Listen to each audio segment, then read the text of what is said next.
함께 읽도록 하겠습니다. 시작.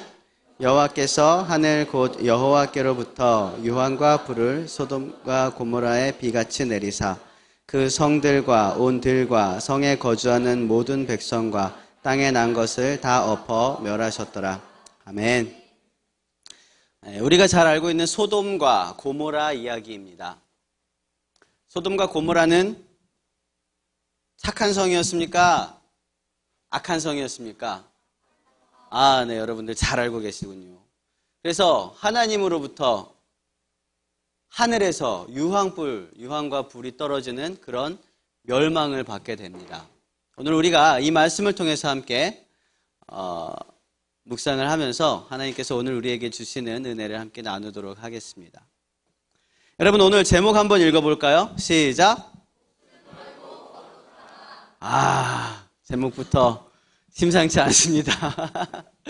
목숨 걸고 거룩하라. 제가 목숨 걸고 그러면 여러분 거룩하라 해볼래요? 목숨 걸고 거룩하라. 네, 목숨 거시기 바랍니다. 근데 여러분, 이 세상에는요, 많은 사람들이 목숨을 걸고 무엇인가를 합니다. 어떤 사람은 목숨 걸고 가족을 지킵니다. 어떤 사람은 목숨 걸고 명예를 지킵니다. 역사적으로 굉장히 많은 사람들이 있었죠. 또 어떤 사람은 목숨 걸고 사랑을 지킵니다. 여러분들이랑 좀 동떨어진 이야기지만 그러면 우리는 무엇입니까? 우리는 목숨 걸고 뭐 하라고요? 거룩하라고 했습니다. 목숨 걸고 거룩해야 되는데 이 사람들이, 제가 방금 이야기했던 이 사람들, 목숨 걸고 지키는 가족, 목숨 걸고 명예를 지키는 사람들, 목숨 걸고 사랑을 지키는 사람들이나 목숨 걸고 무엇인가를 지키는 그런 공통점이 있어요. 뭐냐 하면 그 지키는 것이 무엇보다 소중하다? 목숨보다 소중하다. 그래야지 우리가 목숨 걸고 지킬 거 아닙니까? 그러면 우리는 목숨 걸고 뭐 하랍니까? 거룩하라 그랬습니다. 그럼 이 거룩함이라는 것이 우리의 목숨보다 소중하다는 것입니다. 그러면 그 거룩함이 도대체 무엇이겠는가? 제가 여러분들에게 질문을 한 가지 드리겠습니다. 여러분들이 속으로 번호를 생각하십시오. 다음 중 거룩하지 않은 사람은 누구입니까? 1번. 하나님의 법궤가 들어올 때 너무너무 기뻐서 춤을 추다가 바지가 벗겨진 다윗. 엄밀하게 얘기하면 바지가 흘러내리거나 그런 게 아니라 그때는 다 이제 원피스였기 때문에 막 춤을 추다 보니까 하체가 드러난 거였어요. 그런데 어쨌든 우리 표현으로는 바지가 벗겨졌다고 볼 수 있죠. 두 번째, 광야에서 불뱀에게 물렸을 때 하나님께서 모세에게 뭐라 그랬냐면 놋으로 뱀을 만들어서 세우라 그랬습니다.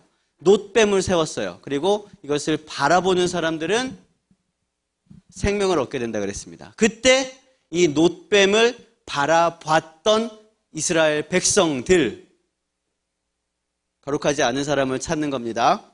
3번.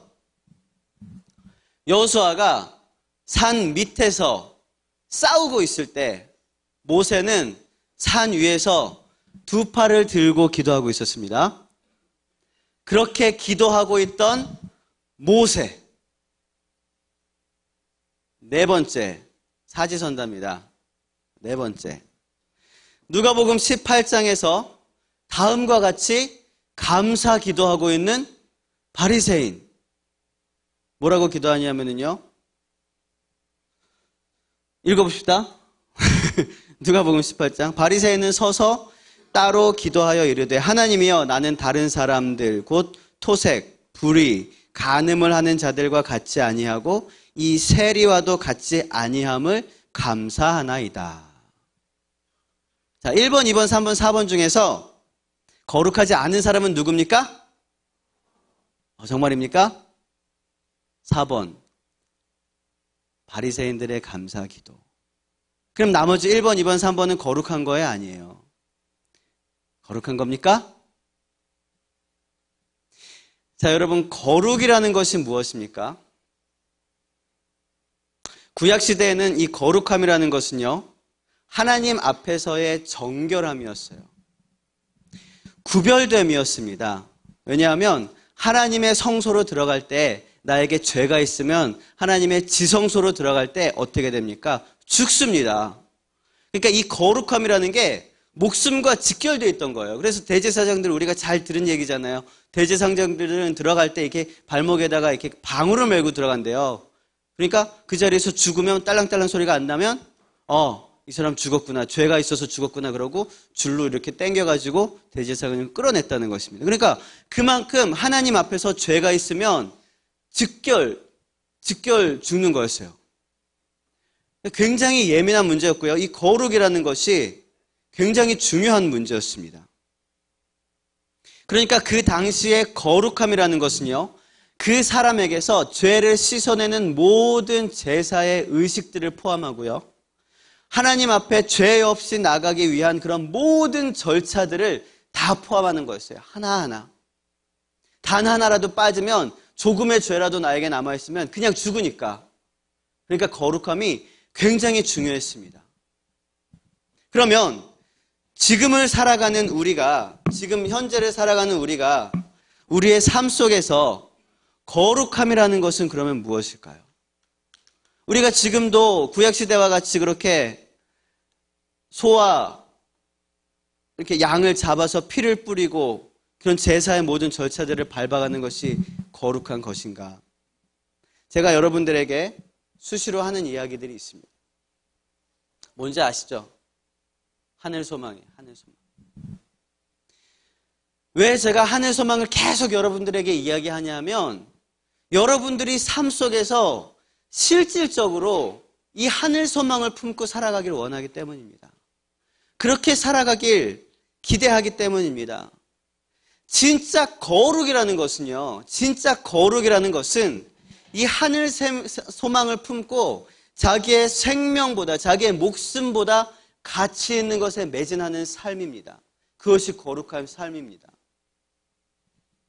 여러분, 목숨 걸고 거룩하시길 바랍니다. 거룩하려면 목숨 걸어야 돼요. 목숨 걸지 않은 거룩함이라는 것은요, 사실은 이 말 자체에 어폐가 있는 거예요. 주중에 한 청년에게서 카톡을 받았습니다. 이 청년이 꿈을 꾸었대요. 꿈에서 깊은, 너무 생생한 꿈이래요. 꿈에서 깊은 바다에 탁 빠졌는데 그 청년 어디 갔나? 네, 깊은 바다에 빠졌는데 이 물이 자기를 덮었는데 이제 숨이 탁탁 막히기 시작하더라는 거죠. 꿈속에서. 꿈인 줄 모르고. 그런데 그때 자기가 살려고 허부적 되는 게 아니라 그때 딱 떠오르는 게, 이야, 드디어 죽는구나. 드디어 하나님 앞에 하나님 나라 갈 수 있겠구나. 그리고 하나님, 저 이제 죽는 거예요? 이날만을 기다렸습니다. 그렇게 기도를 했대요. 그러고 나서 죽기 직전에 잠을 깬 거예요. 천국을 보지 못해서 너무너무 안타까웠다고 해요. 그래도 잠을 깨고 나서 너무 기뻤대요. 왜냐하면 내가 꿈속에서도 죽음을 딱 맞이했을 때 먼저 드는 생각이 하늘 소망이구나. 그것 때문에 너무너무 감사했대요. 꿈속에서도 딱 죽음을 맞이했을 때 내가 맨 처음에 드는 생각이 하나님 이제 평안한 그곳으로 가는군요. 감사합니다. 여러분들이 삶 속에서 실질적으로 하늘 소망을 품고 사는 삶이 이런 삶이거든요. 이렇게 연습되어진 삶이 정말로 죽음을 맞닥뜨렸을 때 여러분, 죽지 않기 위해서 몸부림치겠습니까? 만약에 꿈속에서 물에 빠졌는데 죽지 않기 위해서 몸부림치다 보면 일어나 보면 오줌 쌌겠죠. 그건 아니겠죠. 근데 여러분, 삶 속에서 정말로 실질적으로 하늘 소망을 품고 산다는 것은요, 죽음을 맞닥뜨렸을 때 그 진가를 발휘하게 됩니다. 혹은 누군가 죽음을 맞이하고 있을 때, 혹은 가족이나 아니면 누군가에게 죽음이 다가오거나 혹은 죽었을 때 우리가 소망을 품을 수 있는 이유는 하늘 소망밖에 없어요. 하늘 소망밖에 없습니다. 여러분, 매일매일의 삶 속에서 하나님 나라의 소망을 붙들고 살아가시길 바랍니다. 하늘 소망을 품는 자만이 거룩한 삶을 살 수 있습니다. 하늘 소망이 없는데도 자기 자신은 거룩하다라고 생각하는 사람들은요, 정말 잘못 생각하고 있는 거예요. 거룩에 대한 의미를 잘못 생각하고 있는, 오해하고 있는 것입니다. 거룩이라는 것은요, 단순히 조용하고 웅장하고 어떤 심각한 그런 분위기가 아니에요. 제가 저 하얀 가운에 빨간 저 카라를 메고 그래야지만 거룩한 게 아닙니다. 그게 거룩한 게 아닙니다. 하나님 나라의 소망을 두고 목숨까지 걸어서라도 그것을 지키고자 하는 열정적인 몸부림이 바로 거룩입니다. 언덕 위에서 밑에서 일어나는 전쟁을 바라보면서 하나님 앞에 간절히 기도하는 그것이 거룩입니다. 그런데 그것만 거룩이 아니라 하나님께서 말씀하신 그 생명을 지키는 방법, 놋뱀을 바라보기 위해 온몸에 독이 퍼져가고 있는데도 힘들게 몸을 비틀어서 놋뱀을 향하고 눈을 치켜뜨면서 그 놋뱀을 바라보려고 하는 그 노력들이 바로 거룩입니다. 하나님의 법궤가 들어올 때 너무너무 기뻐서 하나님의 임재하심을 참을 수가 없어서 기쁨으로 춤을 추면서 바지가 다 드러나도록 그렇게 자기의 모든 자존심이나 명예까지 버릴 수 있는 그런 하나님 앞에서의 기쁨을 표현할 수 있는 것, 그것이 거룩입니다. 여러분, 이 세대가 거룩하지 못하다는 것은요, 웅장하고 장엄한 예배가 없어서가 아닙니다. 이 세대가 거룩하지 못한다는 것은요, 예배 시간에 빠른 찬양을 하고 드럼을 쳐서가 아니에요. 이 세대가 거룩하지 못하다는 것은 말씀대로 사는 사람들이 줄어들기 때문입니다. 말씀을 거역하는 사람들이 힘을 얻어가기 때문이에요. 그래서 이 세대가 거룩하지 못하다고 하는 것입니다. 로마서 1장 32절에 보시면 31절까지 수많은 악행들이 막 줄줄줄 나오다가 32절에 이렇게 말씀하고 있습니다. 그들이 이 같은 일을 행하는 자는 사형에 해당한다고 하나님께서 정하심을 알고도 자기들만 행할 뿐만 아니라 또한 그런 일을 행하는 자들을 옳다고 말하고 있다는, 그 세상 속에서 살고 있다는 것입니다. 이 세대가 그렇습니다. 이 세대가. 지금 우리가 살고 있는 이 세대가 그래요. 하나님의 뜻이 무엇인지 알면서도 악을 행하고 그 악을 권유하고 그 악을 정당화시키고 있는 거예요. 여러분, 이 거룩하지 못한 세대에서 하나님이 찾으시는 거룩한 의인 한 사람이 되시길 바랍니다. 여러분의 삶이 하나님이 기뻐하시는 그 거룩한, 분별된, 구별된 그 의인 한 사람이 여러분들이 다 되시길 바랍니다. 오늘 말씀은요, 극악무도했던 일들이 넘쳐흐르던 대표적인 성경의 도시였던 소돔에 관한 이야기입니다. 소돔이 악행이 가득했거든요. 근데 그 악행이 정말 최고점을 찔렀던 때가 바로 이 사건이었는데요.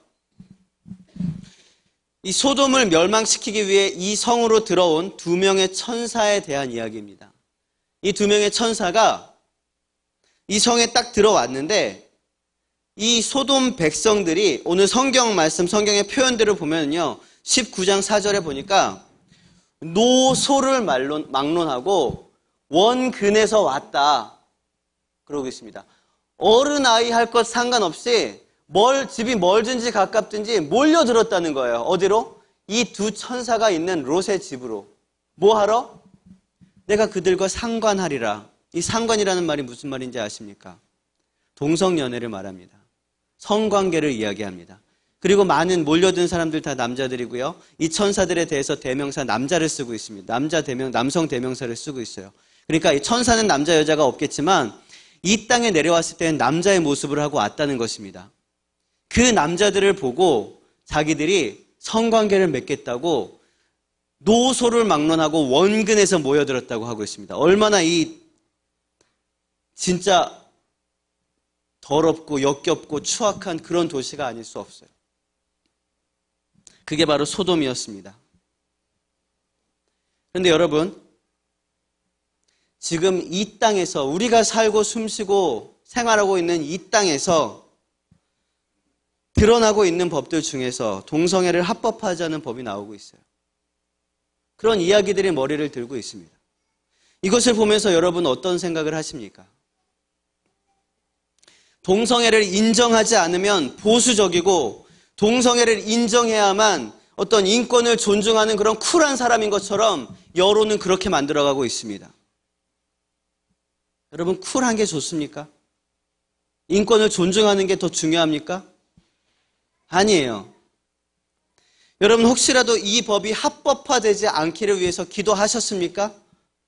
기도해야 합니다. 하지만 이 법이 합법화되어도 상관없습니다. 왜냐하면 이 땅에서의 법은요, 하나님 나라의 가치를 두고 있지 않기 때문이에요. 목적이 달라요. 이 세상의 법 중에서 하나님이 원하시지 않는 법이 어디 이 법 하나뿐이겠습니까?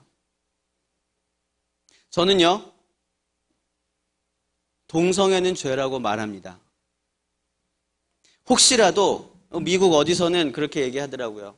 목사가 설교단에서 동성애는 죄라고 말을 하면 잡혀간다. 그리고 실제로 잡혀간 목사님들도 있대요.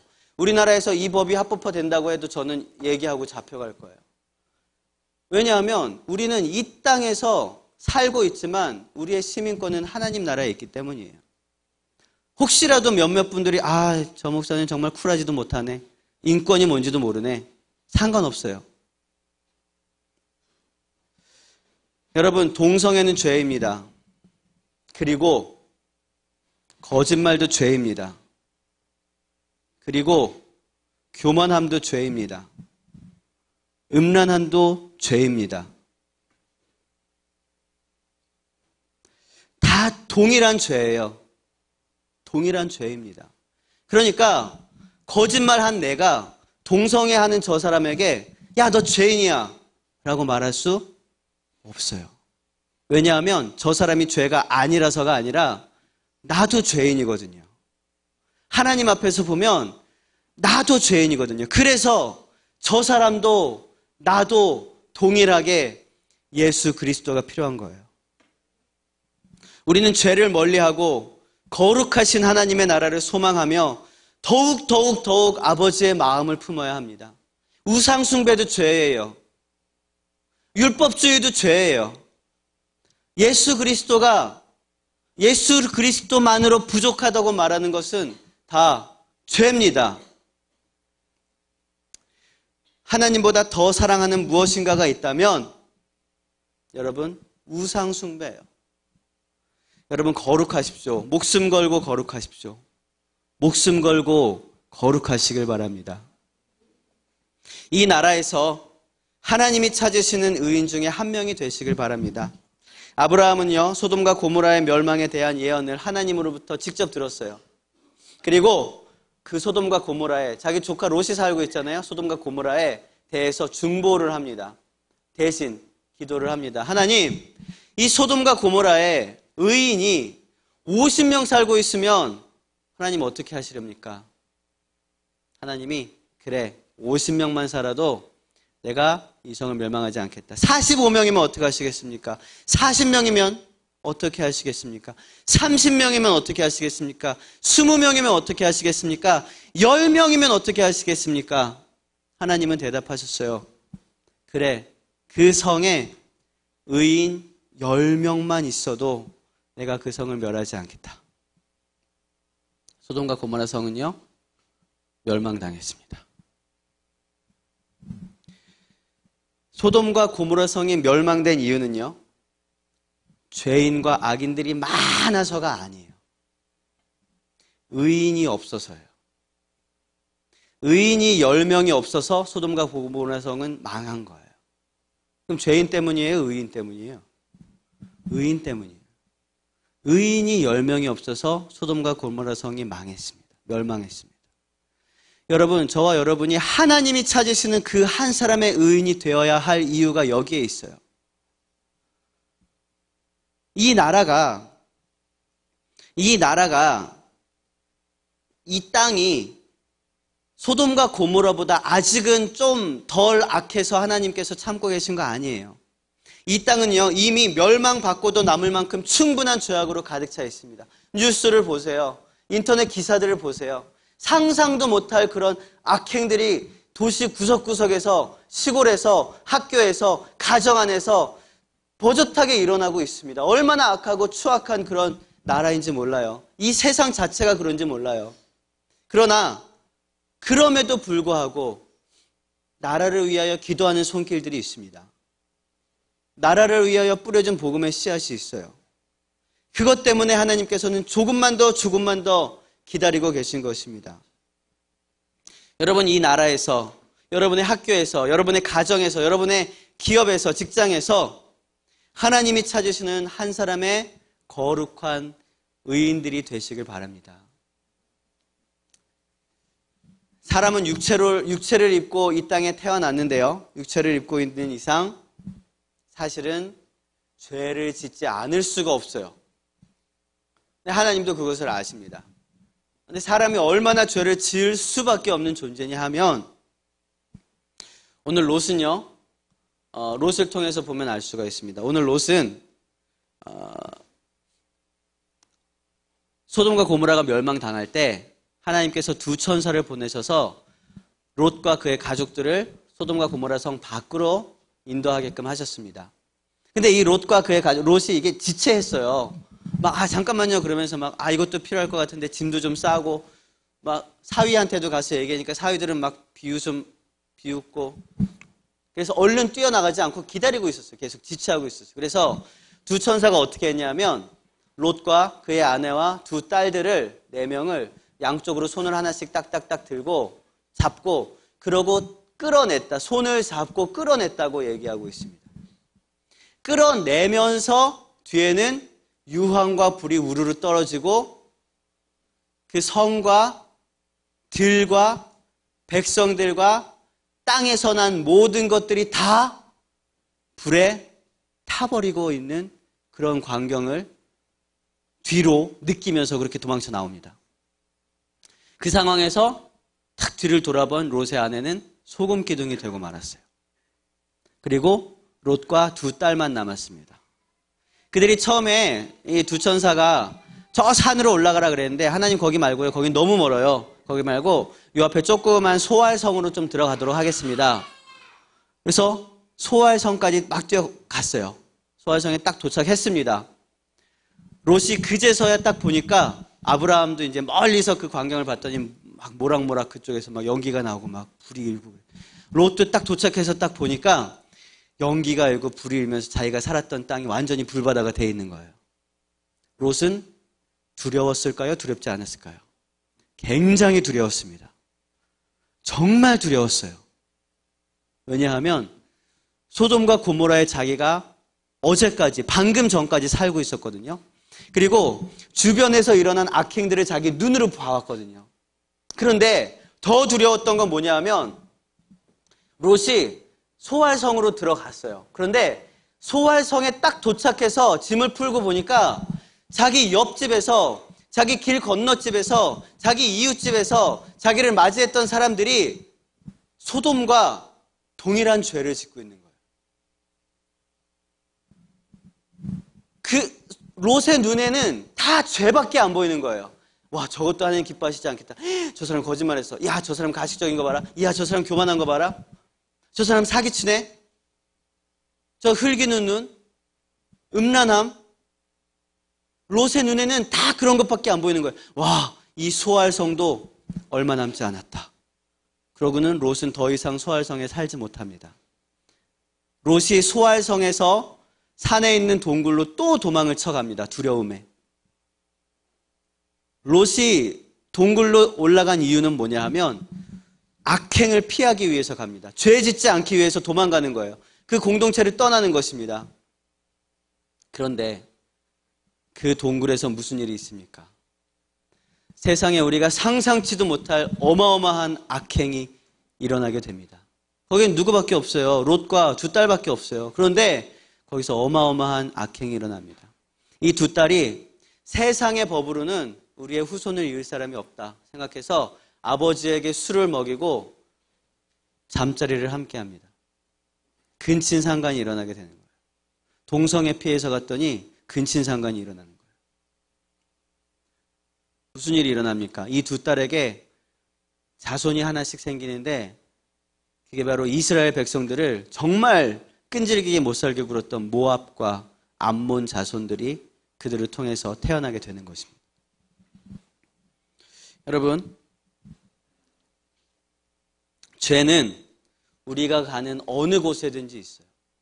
우리는 이 육신의 옷을 입고 있는 이상 죄로부터 완전히 자유할 수가 없어요. 왜냐하면 아무리 말씀을 많이 보고 아무리 하나님 앞에 예배하고 기도해도 배는 고프거든요. 졸리거든요. 피곤하거든요. 이건 육체의 한계를 가지고 있기 때문에 육체를 입고 죄를 짓지 않을 수가 없어요. 그러면 우리는 어떻게 하나님께서 그토록 싫어하시고 미워하시는 죄와 멀리 떨어질 수 있겠습니까? 오늘 본문을 통해서 보면 간단하게 몇 가지 이야기가 나옵니다. 첫 번째로 한번 따라해 봅시다. 우리는 죄의 공동체를 벗어나야 합니다. 죄의 공동체를 벗어나야 돼요. 롯이 소돔과 고모라 성에서 구원을 받을 수 있는 이유는 딱 하나밖에 없었어요. 그 성 밖으로 나간 거예요. 그 성 안에 있는 게 아니라 그 성 밖으로 나간 거예요. 안 나가려고 그러니까 천사들이 끌어서 냈습니다. 억지로. 여러분, 죄의 공동체에 여러분이 속해 있다면 탁 털고 나오시길 바랍니다. 그 공동체는 오래 갈 수 없습니다. 앞을 봐도 죄고 옆에 친구도 죄고 다 죄만 짓는 그런 공동체가 있다면 거기서 빨리 헤어나오시길 바랍니다.